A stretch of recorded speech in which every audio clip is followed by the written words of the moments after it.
Hello there and welcome to Trending News. The time is 4 p.m. East African time and I'm here to bring you a story that are making headlines at this hour.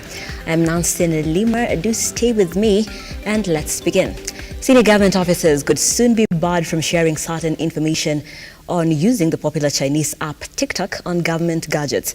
This is according to Interior Cabinet Secretary Professor Kindiki, who says the matter is actively being discussed at the National Security Council, as social media is posing a huge security threat in the country. Speaking before the Public Petitions Committee of the National Assembly on Thursday, Kindiki said they are mulling forming another layer of defense forces to guard the country against the threats of cybersecurity. The current law, which is the Data Protection Act of 2019, as supplemented by the Data Protection Regulations, require data controllers and data processors, including now TikTok, because TikTok falls in the category of data controllers and data processors. They are required under the laws of our country to comply with various compliance obligations under the Data Protection Act and the Data Protection Regulations. What these social media platforms have done and avenues of communicating is that they have dissolved the traditional way of communication.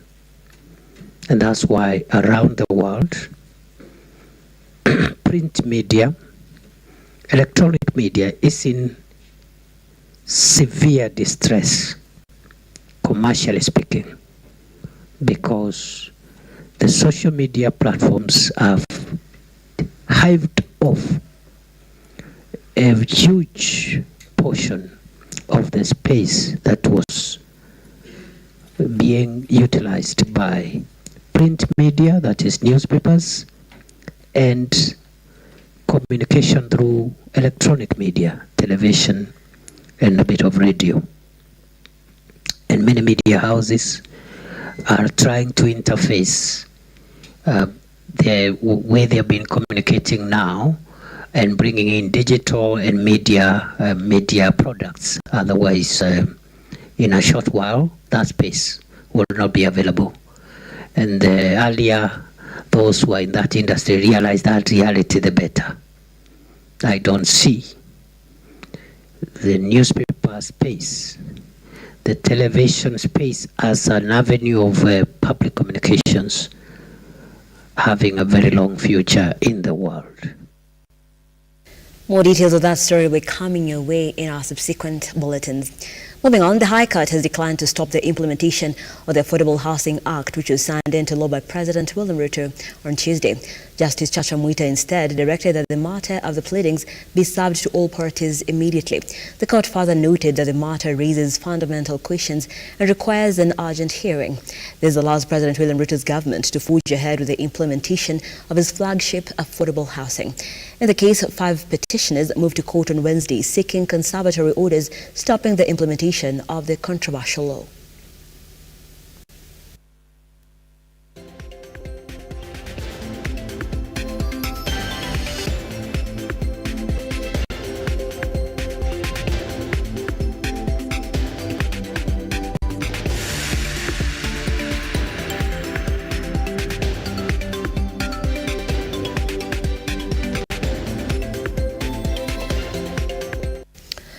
And just days after President William Ruto signed the Affordable Housing Bill into law, Chief Justice Martha Koome has denied reports that the judiciary had entered into a pact with the executive on the implementation of the controversial Affordable Housing Levy.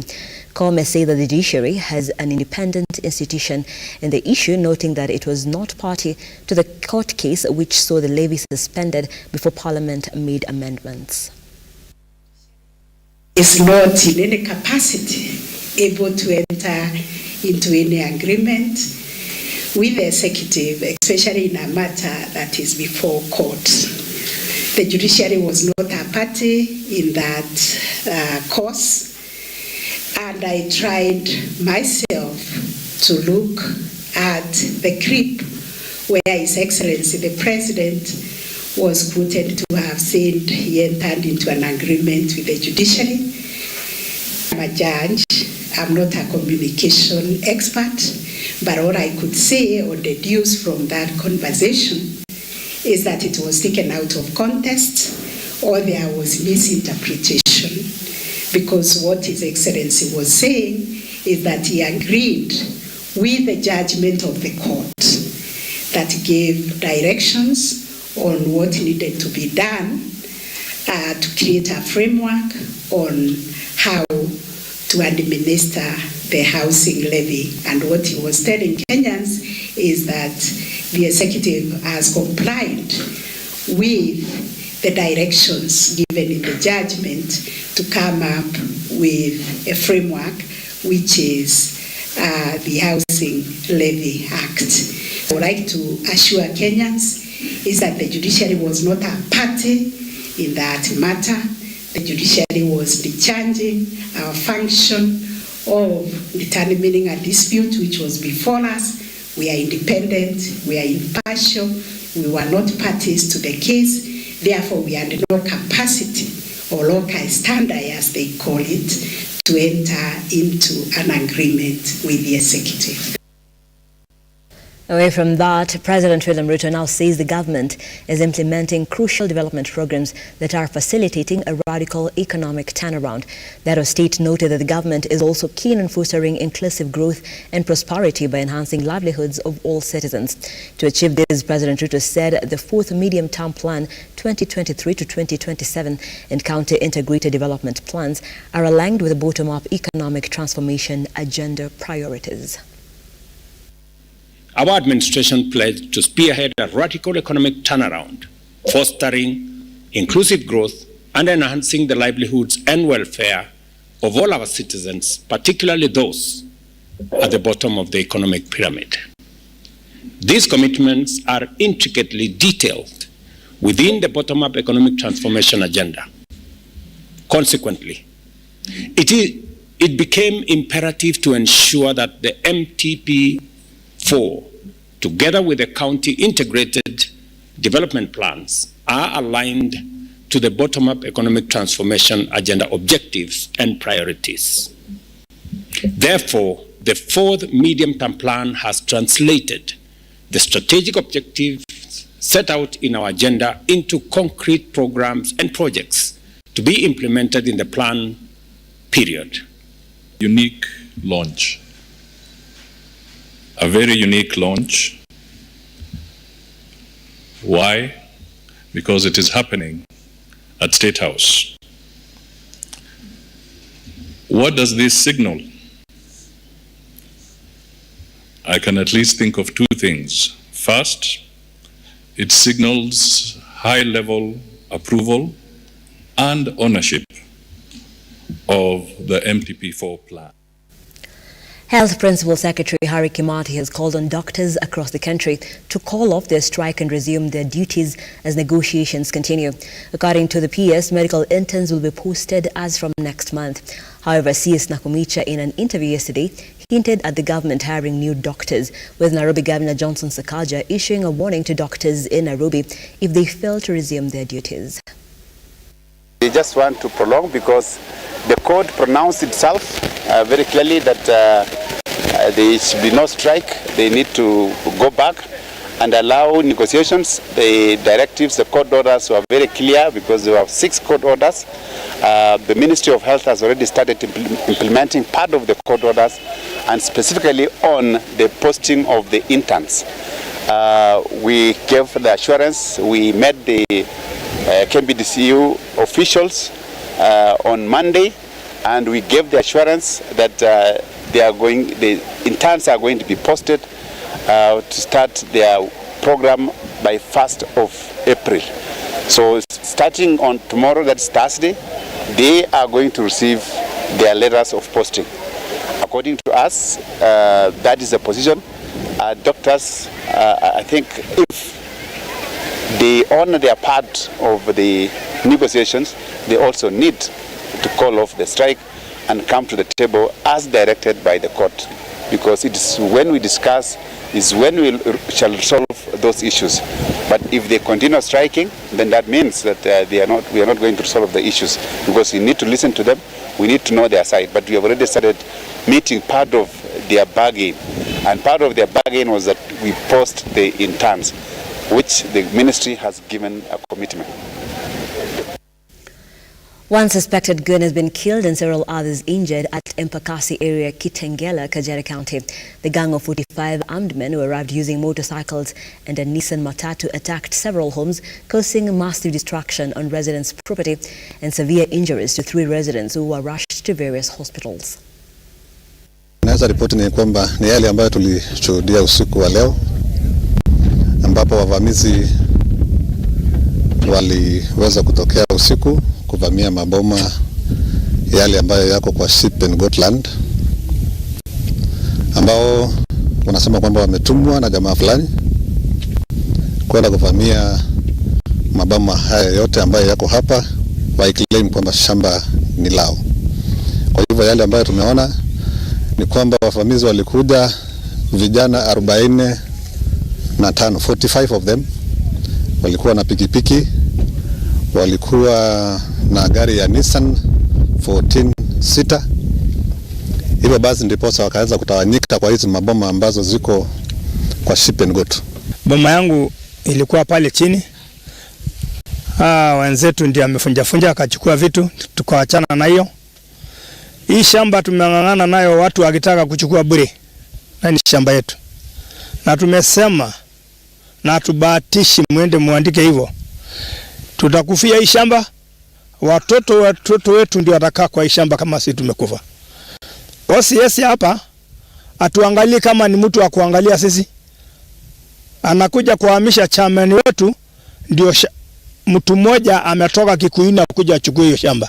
Huyo mtu arudi kwao au ajenge kikundi kingine, tuonane. Na ile pali tulisema tuhami, hapa tutaanza kujenga na tutakaa hapa, na wale wa polisi wanakuja na wakora yao wakuja waanze leo, kwa sababu tuko standby na tunangoja. The Kenya Internally Displaced Persons Organization now says the signing into law the Affordable Housing Bill is a game changer. According to the organization's chairperson, Peter Tena, the inclusion of Kenyans in the informal sector and others not salaried who will pay a 1.5% turnover tax from their monthly gross earnings to the fund under the new law widens the bracket of beneficiaries, including previously internally displaced persons. Tumekuja siku ya leo kuweza kuwa na public participation. Mswada huo unahusia na zile vitu tuliweza kusomeshwa na walimu wetu wakati tulikuwa katika primary level. Tuliweza kufundishwa kuwa basic needs, that is food, shelter and clothing. Kwa hivyo president wetu amejua kabisa kile kinachoweza kufufua uchumi wetu ni zile nguzo tatu, the 3 clusters ya food, shelter and clothing. Hiyo ni kumaanisha kuwa katika miaka kama 10 ijayo uchumi wa Kenya utakuwa utakuwa ukingangana na ile uchumi wa Indonesia na the second world countries, hivi kwamba hata ajira kwa mfano ukichukua mpango ule president amekuja nao, kama zile mashamba ambazo tuko nazo, wakati umejenga zile nyumba pale, kunatokea nini pale? Kunatokea mashule, kunatokea police station, kunatokea mahospitali, kunatokea miundo misingi ambayo inawabuzo population kubwa sana ya vijana wetu wanaotoka shule. Lakini tukiambiwa ati mambo ya kutafuta ati kazi ati na kutengeneza kazi, ni kazi gani hizo tunaambiwa tunatengeneza na miundo misingi kwa ground hakuna? Mambo yote huwa yanaanzia kwa ardhi yakiwa yanapanuka. Lakini tumekuwa na uongo ambao umetangazwa kote katika nchi yetu na rights. Koti iliweza kusema kuwa ule mpango uende mpaka mashinani, kwa hivyo mpaka kwa locations. So kwa sababu tuko na mashamba zetu ambazo ziko katika zile locations, kwa hivyo tunaomba serikali katika migao yote ya pesa, that is budget allocation, itakayopitishwa kupitia kwa ule mswada, especially tunaenda katika budget allocation kuna budget inaenda kusomwa mwezi wa 6 mwaka huu. Tunaomba serikali iweke mgao wa pesa ambazo zitaweza kutushughulikia katika mpango wetu wa resettlement. Naitwa RUTO. Tunashukuru kwa mpango ambao sheria imepitishwa kuhusu mambo ya housing, tukijua kwamba hata sisi ni wamoja ambao tuna mahitaji kama yale, so tunaunga mkono hilo jambo. And now you are on the know right here on the trending news. But tonight on Legally Speaking, we'll be talking about the death sentence, which has been a puzzle in the country. The last time someone was executed was 1989. but death penalty is still in the penal code. What does that exactly mean? And last week, of course, the ruling that was made by Judge Nzioka to sentence to death Joseph Irungu, popularly known as Joey, to death. Want to know what does that really entail? Does it mean hanging? Or does it really be converted to a life imprisonment? Those are some of the questions that have been coming up. And feel free to start that conversation across all our social media platforms at Lookuptv on Facebook, Lookuptv on X, and Lookuptv on our YouTube channel. I will be speaking to a human rights advocate, Elijah RUTO, and advocate of the High Court of Kenya, Robin Karani. You don't want to miss that conversation. Keep it right here on Lookuptv. I'm Nancy Nolima. Thank you so much for watching. See you then.